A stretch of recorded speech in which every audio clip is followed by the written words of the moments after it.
আমাকে বিয়ে করবেন মিস্টার রাজ ভাইয়া? প্লিজ প্লিজ বিয়ের জন্য রাজি হয়ে যান। বলে বিরক্তিকর ভাবে তাকিয়ে থাকে।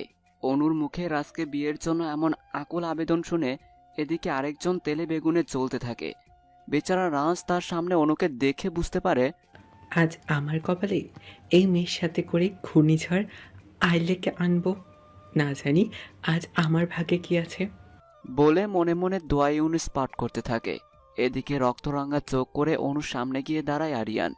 আবির আরিয়ানের পাশে দাঁড়িয়ে বুঝতে চেষ্টা করছে তার বোন এখানে কি করতে আসছে, আর রাজের মতো প্লে বয়ের কাছে এসে কেন তার বোন বিয়ের কথা বলছে। হঠাৎ অনুর এমন কাহিনী দেখে আবিরের মাথা কাজ করছিল না, তাই সে নীরবে সবটা বুঝতে অযথা চেষ্টা করে সময় নষ্ট করছিল। আবিরের মাথা না কাজ করলে কি হবে, অন্যজনের মাথায় ঠিকই রক্ত টকবক করে ফুটছিল।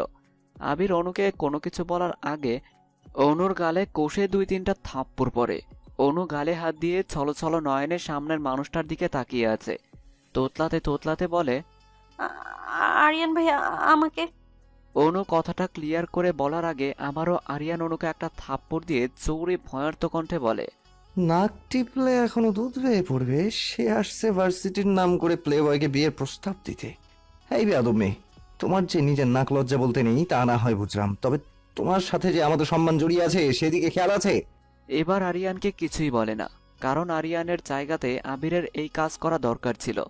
আবির রাগী দৃষ্টিতে অনুর দিকে অগ্রসর হয়ে এসে ওর হাত চেপে ধরে বলে, তুই কোন কারণে ভার্সিটিতে প্রথম দিন এসেই এত ছেলে মেয়ের সামনে নিজে আত্মসম্মান বিসর্জন দিতে এসেছিস? অনু কান্নাজড়িত কণ্ঠে বলে, ভাইয়া তোমরা আমার পুরো কথা শুনবার আগেই আমাকে আসামি বানিয়ে ফাঁসির রায় দিয়ে দিচ্ছ। সেখানে আমি আর কি বলবো বলো? আমি কি জানি না ইউনিভার্সিটিতে আমার জমরাজ থুকু আমার ভাইয়ারা পড়াশোনা করে? তাদের চোখের সামনে ভুল করেও তো ভুল করতে পারবো না, নয়তো কেউ একজন আজরাইল হয়ে আমার জান কবজ করে নিয়ে যাবে তো। আরিয়ান এসে দাঁতে দাঁত চেপে বলে, ইসলামী রেখে আমার কথার উত্তর দাও। রাজকে কেন বিয়ে করার জন্য প্রস্তাব দিচ্ছিলে? অনু মনে মনে বলে, রাজকে মনে ধরছে, রাজকে বিয়ে করে আমার বাপের জামাই বানাবো রে ভাই। তবে আপনার মুখের উপরে কথা কইতে পারবো না যমরাজজি, এমন কথা বলার তো সাহসই নাই। আবির বলে, কি হলো অনু, আরিয়ানের কথায় উত্তর দিচ্ছিস না কেন? এমন সময় সেখানে অনুর পাশেই ওর কয়েকজন ক্লাসমেট রিমা, আদিল, সবুজ, হৃদি এসে হাজির হয়। আরিয়ান ওদের সবাইকে একবার রাগে অগ্নিদৃষ্টিতে ভালো করে দেখে, এরপর অনুর দিকে একটা প্রশ্নবোধক দৃষ্টি নিয়ে তাকিয়ে থাকে। অনু আবিরকে বলে, ভাইয়া তুমি তো রিমার রিদিকে চেনো, এরা দুজন আমাদের ভার্সিটির নতুন বন্ধু। তবে আমাদের পুরাতন বন্ধু এ হচ্ছে আদিল আর ও সবুজ। আরিয়ান বলে, বাবা, ভার্সিটিতে পা রাখতে না রাখতে তোর বোনের দেখ কত শত বন্ধুও জুটে গেছে, দেখছিস? এমন সময় রিমা বলে, আরিয়ান ভাইয়া অনুর কোনো দোষ নেই আসলে। আবির রিমাকে থামিয়ে বলে, এই তোরে কি ওকালতি করতে ডাকছে এখানে? আকবা দিয়ে অনু হয়ে সাফাই গাইতে আসবি না, বুঝতে পারছিস? রিমার বুঝতে বাকি রইল না আজ অনুর কপালে দুঃখ আছে। আরিয়ানের যে রাগ, তার সাথে আবার আবিরও রেগে বোম্বাই মরিচ হয়ে আছে। হৃদি রিমাকে আস্তে করে বলে, আমাদের সবাই চুপ থাকাটাই উত্তম, নয়তো ডিটারজেন্ট পাউডার ছাড়াই ভালো করে ধুয়ে দেবে। অযথা এত পরিষ্কার হতে চাই না। একটু পর অনুদের সামনে একটা রেগিং করার গ্যাং এসে হাজির হয়। সেই দলের নেতৃত্ব দিচ্ছিল রাইদুল ইসলাম ইরাদ। ইরাদের সাথে তার বন্ধুদের দলও আছে। সেখানে রাইসা, ত্রিসা, সোহম আরো অনেকেই আছে। ইরাদ অনুর দিকে তাকিয়ে ভ্রু নাচিয়ে বলে, বাপ্পা হিজাবি কন্যা, তুমি তো ফাটিয়ে দিয়েছো। তোমাকে যা টাস্ক দিয়েছি তা তো খুব ভালো মতো কমপ্লিট করেছো, কিন্তু এখানে এত মানুষের ভিড়ের কারণ কি শোনা? আরিয়ান আবির দুজনেই অনুর দিকে তাকিয়ে আছে। ওদের তাকিয়ে থাকা দেখে অনু মাথা নিচু করে রাখে। আবির অনুকে উদ্দেশ্য করে বলে, ছি ছি ছি, তুই শেষ পর্যন্ত বাজেটে প্রথম দিন রেগিংয়ের শিকার হয়েছিস। আমাদের 2 বছর বন্ধুত্ব নাক এইভাবে কাটতে লজ্জা করলো না একবারও? ইরাদ বলে, এই আবির, তোদের সাথে ওই মেয়ের কি সম্পর্ক রে? তোদের কেন এত দরদ উতলে পড়ছে? আর তোদের সম্পর্ক কিভাবে নষ্ট করছে? আরিয়ান বলে, ইরাদ, আমাদের পার্সোনাল ব্যাপারে তোর ওই লম্বা নাক না ঢুকালেও চলবে। ইরাদ বলে, তোর পার্সোনাল ব্যাপার যখন, তখন তো নাক গলাতেই হবে, নয় আমার আবার পেটের ভাত হজম হবে না। তুই জানিস তো দোস্ত। আবির এসে বলে, ইরাদ, তুই আমাদের থেকে দূরে থাকবি। তোর মতো খারাপ কাজ আমরা করি না, সারাদিন লেখাপড়ার নামে কলেজে এসে গুন্ডামি করিস, অসহায় ছেলে মেয়েদের অযথা রেগিং করে বিরক্ত করিস।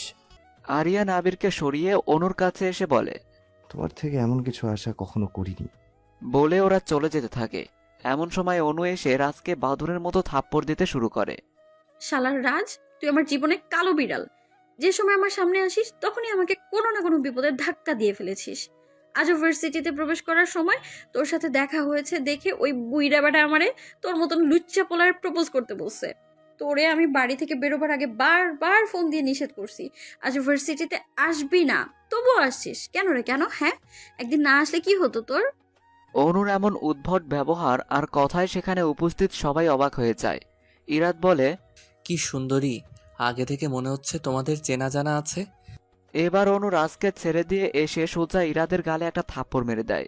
ইরাদ বলে, তোমার এত বড় সাহস, তুমি আমাকে থাপ্পড় দাও?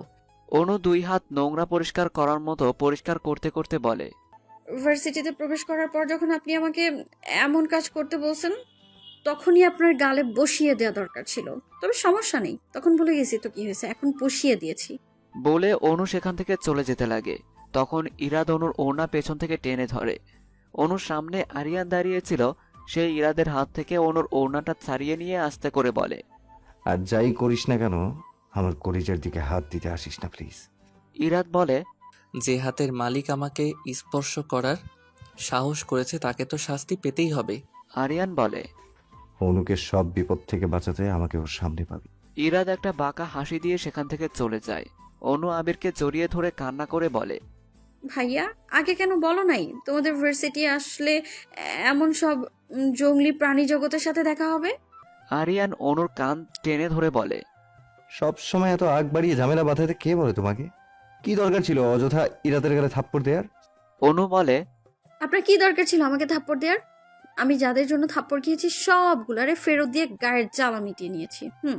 আরিয়ান বলে, না, তোমাকে এই জীবনে মানুষের মতো করা সম্ভব না, মাফ চাই। এত কাহিনী শেষে রাজ এসে ওদের সবার সামনে দাঁড়িয়ে বলে, যত দোষ করবে অনু, তার শাস্তির ভাগিদার কেন আমাকে হতে হবে? কেউ কোনো উত্তর না দিয়ে যে যার মতো চলে যায়। এই তুমি কেমন বোন? হ্যাঁ, নিজেকে আমার বোন পরিচয় দিতে তোমার লজ্জা করছে না? কেউ তার ছোট বোনকে এইভাবে পরপুরুষের কাছে পাঠাতে পারে? কথায় আছে না, নিজে বাঁচলে বাপের নাম। আর তুমি তো আমার আপন বোন না, তোমার জন্য কেন আমি সুইসাইড করতে যাব? হ্যাঁ, তুই বা কেমন বোন, সারাদিন নিজেকে এত কাজের বলে দাবি করিস আর কাজের বেলা ফাঁকা কলসি। আমি মোটেই এমন না আপু। তুই যদি ওই ছেলের সাথে দেখা করতে না যাস তাহলে আমি হারপিক খেয়ে সুইসাইড করব, দেখে নিস। ভালো মানের বিষ ব্যবহার করতে হবে। এসব টয়লেট পরিষ্কার করার জিনিস কেন খেতে যাবে? তুই বোন নামের কলঙ্ক। তাই বলে অনুর হাতে একটা অ্যাড্রেস দিয়ে সেখান থেকে আনিশা চলে যায়। অনু হাতে থাকা কাগজটা খুলে দেখে এটা একটা রেস্টুরেন্টের ঠিকানা। আল্লাহ জানে এইখানে গিয়ে আজ সে কোন বিপদে পড়বে। কপালে যাই থাক সমস্যা নেই, বোনের উপকার তো তাকে করতেই হবে। তাই সে চুপচাপ রেডি হয়ে হাতে থাকা রেস্টুরেন্টের ঠিকানাতে পৌঁছে যায়। অনু রেস্টুরেন্টের ভেতরে প্রবেশ করে অবাক। আল্লাহ, আমি এ কোথায় চলে আসছি? এত বড় রেস্টুরেন্ট, পুরো রেস্টুরেন্ট ফাঁকা, কোনো মানুষের নাম ঠিকানা নেই। তাহলে এখানে থাকার মানে হয় না, ফাঁকা স্থান মানে শয়তানের বাড়ি। এসব ভেবে বাইরে যাবে এমন সময় রেস্টুরেন্টের একজন কর্মচারী সেখানে প্রবেশ করে। অনুকে বলে, ম্যাম, আপনি কি আনিশা ম্যাডাম? অনু মাথা একবার দুদিকে ঘুরিয়ে না বলে, তারপর আবারও মাথা চাকিয়ে হ্যাঁ বোঝায়। সেই লোকটা অনুকে রেস্টুরেন্টের দোতলাতে চলে যেতে বলে। সেখানে তার জন্য কেউ একজন অপেক্ষা করছে।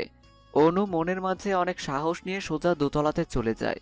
সেখানে গিয়ে দেখে একটা টেবিলে একজন পুরুষ মানুষ বসে আছে, তবে তার চেহারাটা ঠিক দেখা যাচ্ছে না, কারণ সেই লোকটা মুখের সামনে একটা ফাইল নিয়ে তার ভেতরে ডুবে আছে। এসবে অনুর কোনো মাথা ব্যথা নেই, সে যে কাজ করতে আসছে তা করে চলে যাবে। সেই অনুযায়ী অনু লোকটার টেবিলের সামনে চেয়ারে বসে গড়গড় করে বলতে শুরু করে, এটা কি মগের মুলুক পেয়েছেন? বাচ্চা একটা মেয়েকে বিয়ে করবেন? আমরা কি বুঝি না? ওইসব খুব ভালো করেই বুঝি। বিয়ের পর বউকে ঠিকই সাথে রাখতে নিজের বাড়ি নিয়ে যাবেন, তখন লেখাপড়া সব চুল হতে যাবে। তাই আপনি এই বিয়ে করতে রাজি থাকলেও আমরা রাজি না। বলে একটা দীর্ঘশ্বাস ফেলল। এদিকে নিজের মুখের সামনে থেকে ফাইলটা সরিয়ে সামনে বসে থাকা মেয়েটাকে দেখে চিৎকার করে বলে, তুমি এখানে কেন?